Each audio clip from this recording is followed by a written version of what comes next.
What's up, guys? Welcome back to the video. Today I'll be fire alarm pulling. I'll be pulling fire alarms, like these ones. But I just have to give a shout out to, I don't really know how to say his name, but it's Tristan Olausen. That's KK6ZX. Just please, if you can, subscribe to him. He's a really nice guy. And yeah, let's go to the video. Okay, so let's pull that one. And also, we'll be showing you how to reset them. I really don't know how to reset it with one hand. Maybe if I do this. Okay, here we go. Okay, so you just do that. Put it in the top. You twist. This punch open. Flip the switch, and then snap it back up, just like that. Okay. Now, for this, it's just an ordinary T-bar. Just pull it down, just like that. Then you open it. Spring loaded.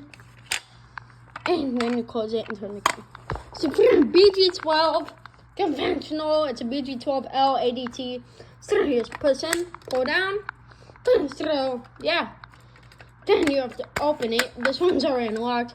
So that's the model number. And people might not think this, but some people flip the switch up. But no, you can actually just close it and automatically flips it back up. So this, I have no idea what this is, but I just got it. So it's very, very vintage. It's super old. It's super hard to pull. Normally, I took the thing off. If you see my other videos, you'll know. And see, it has a piece of glass right here, and you break it, you open it, and then you just pull this lever all the way down, and then it starts making the noise, and then the gears start moving. I think that's really cool. And by the way, like I said, watch my other videos to learn more about this, and let's move on. Okay, the BG8 Firelight Alarms. So this is what it looks like. So this piece, the back is supposed to be attached to the wall. So you just pull it. So it comes down. It's like this. To reset. Says right there. So what you do is you turn the key. Oh my goodness. You turn the key. Close it. Turn it back. Take it out. And it's reset. So this one just goes for a while. By the way, this was back then. Oh, this right here looks like it's coding options.